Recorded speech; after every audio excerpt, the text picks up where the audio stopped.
Hello, welcome to Tier Nerd, and this is another tier list. This time I am doing Star Ocean and the Xeno series, so Xenosaga and Xenogears. The reason I'm putting these two series together is because of, well, they're both, science fiction, so they both have that, um, outer space base influence, and so I think they kind of go together because of that, even though battle system wise they're completely totally opposite. Star Ocean is an action RPG series. Xeno Saga and Xenogears take more of a regular, JRPG approach. So let's start with Star Ocean. So Star Ocean One right here. So up, yeah, so yeah, I enjoyed the game. Let's see. When I was a kid, I tried to finish it and I couldn't. And then when I got older, I finally got around to finishing the game, and I thought it was good. I think I'll put it in B tier for now, maybe even A tier. I don't know. Like it's a decent game. Um, yeah, decent action RPG. You level up. It's not super long, maybe like 30-35 hours. Um, I don't. Yeah, I don't. Yeah, I don't really see it being too. It wasn't overly, it wasn't overly tedious. Star Ocean games tend to be kind of short. They tend to be very streamlined.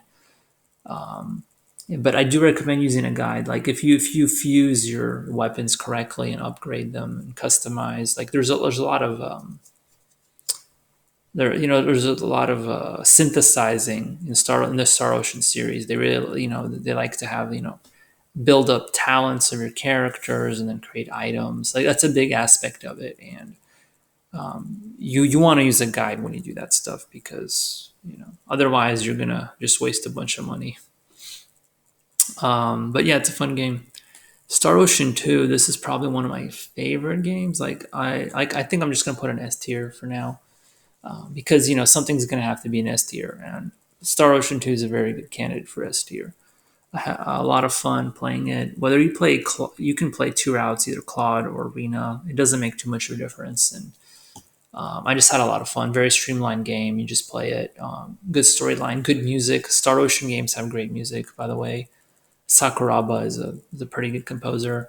I actually prefer his dungeon themes and his town themes and all of his atmospheric themes over his battle themes. Like I think he does a very good job of it. And when I talk about Golden Sun in another tier list, I'll also talk about how amazing his music is in Golden Sun, as well as in Star Ocean.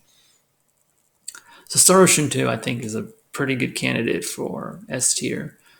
Had a bunch of fun. A lot of post game. Star Ocean games are big on post game. There's a lot of post game stuff, and you can level up for a long time, like up to level 255. Like, and you get crazy stats and all of that. So Star Ocean's pretty fun. Star Ocean 3.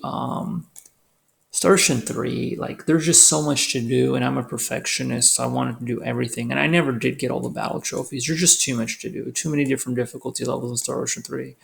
So if you're a perfectionist, that might bother you. There's just so much to do, like all this extra stuff, and it wasn't super tedious. I think it's a fun game. I think I liked it more than Star Ocean 1, but not quite like Star Ocean 2. Like, it's a decent, solid game, especially if you played, like, the director's cut edition, where it's a decent game, and like always, big post game. Like, you could spend hundreds of hours on Star Ocean 3. Like, it's just crazy. Like, I usually get, I can't, after 90 hours I'm done. Like, I'm done playing the game after about 80 or 90 hours. I'm not going to keep playing for hundreds of hours. The Star Ocean 3 just has all this extra side content. Now Star Ocean 4, yeah, Star Ocean 4 is going in C tier. So, yeah, easily, this easily goes into C tier. It is, it's just such a tedious game, and it's like Star Ocean 3 in that there's a lot of stuff you can do, a lot of battle trophies, a lot of post game content. But in Star Ocean 4, they make it very annoying, and a lot of it's missable. Like, there's a lot of missable stuff in the game, and The battle system is just annoying with the whole blind side thing. I never figured it out. Like seriously, I never really did figure out all the extent of the battle system in Star Ocean 4. I still beat the game. It took like 80 hours. I beat the game. There's not that many bosses, but it's just very tedious. I felt like the game was unnecessarily tedious, and they made a lot of things more annoying than they had to be. And yeah, the storyline was okay. Like all the Star Oceans, and it's got its good parts, but it's just so tedious. Like if you're a perfectionist, it'll just drive you up a wall. Like it's not good. Like so I'm putting it in C tier. Like I could be generous and put it in B tier, but I think I really will put it in C tier. Um, I don't know. Maybe I'll drop Star Ocean 1 down in B tier at some point, but for now, I think this is how I'm gonna view it. So this is just how I view the Star Ocean series. I haven't played Star Ocean 5 or anything else. After Star Ocean 4. Um, Pretty much, like most of the games I've played have been not in the last 10 years. They're older games, retro games, up to like PS2. Past the PS2 era, not a lot of games, unless I play them on Steam for some reason. But so that's what this channel is mostly going to be about. It's going to be retro games. And let's see. Now the Xeno series. Yeah, Xenogears. Xenogears was fun. Um, Overrated, definitely overrated game. I know that the storyline is amazing and it's so deep and so philosophical, and you could hear people talking about it for hours. And disc how they had to rush the game, and disc 2 never got completed like they wanted it, or because it was supposed to be this epic game. It was such a grand idea, they couldn't make the game the way they desired, and they had to rush it. And yeah, it's still a good game. Still a good game. Very unique. Big on mecha. I feel like mecha and futuristic stuff. It's an amazing game. Battle system. It is quite overrated though. The battle system and the game itself just isn't as fun as people make it out to be. The storyline's amazing, and yeah, it's so deep and everything. But I don't know where I'd put it. I honestly don't even know if it's as good as Star Ocean, Xenogears. It's somewhere around here. Like I almost want to put it in B tier, although I know that's going to be like an insult to a lot of people. But if I put it in B tier, but maybe like super low A tier. For now, I think I'll put it in low tier. I mean, there's nothing in B tier, but if it might get dropped out to B tier. Xenogears just didn't quite have that. It's just kind of okay. You know what? I think I will just put it in B tier for now, because it is kind of lacking in a lot of areas. Then let's do them in order. I'm gonna do Xenosaga 1. Wait, yeah, they keep getting switched. So this is Xenosaga 1. Now all of these, so Xenosaga 1 was fun. I would say, yeah. So all these games were yeah, Xenogears was PS1, and the Xenosaga games are all PS2. So Xenosaga games were fun. Battle system's fun, very unique, a lot of stuff. The games are a little hard. You have to kind of maybe grind a little bit, level up a bit, but still over fun for the most part. I think how long was the game? Like 35, 40 hours to beat the game with all the side quests. There's a good amount of side quests that make it fun without being too difficult. The game doesn't force you to fight too many battles, and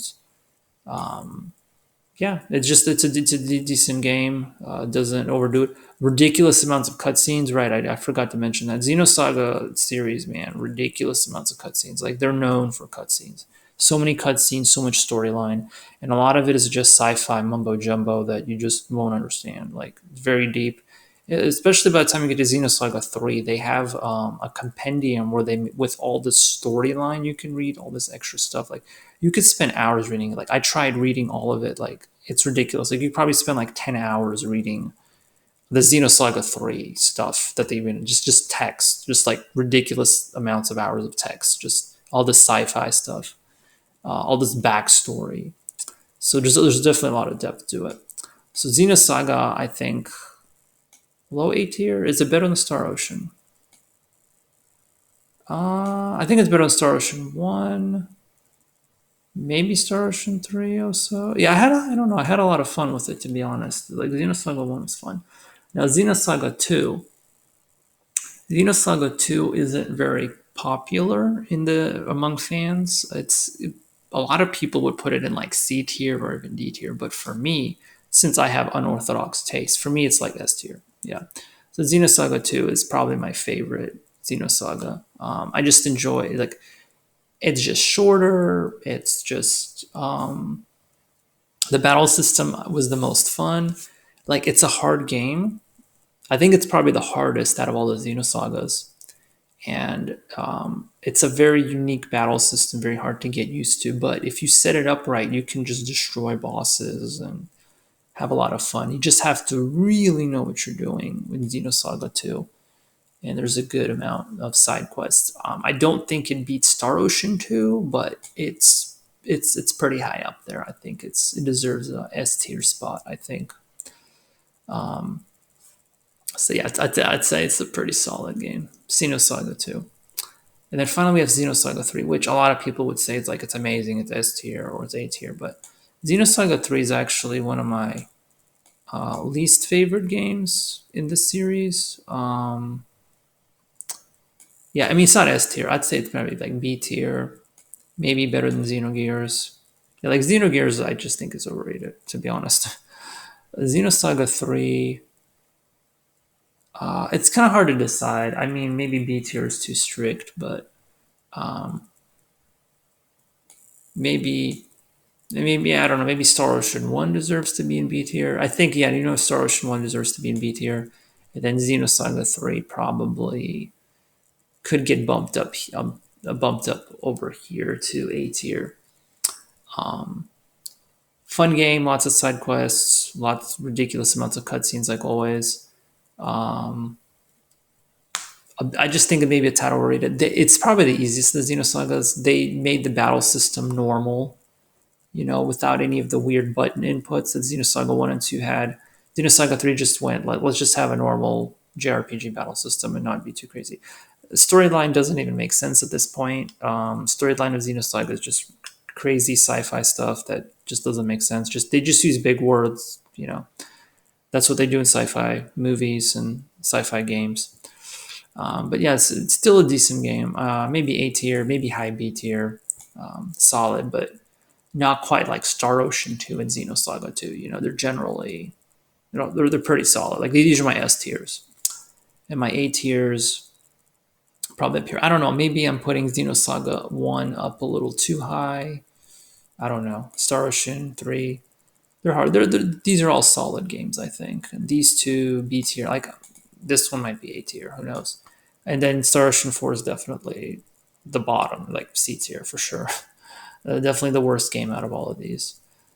So yeah, that's it. Stay tuned for more.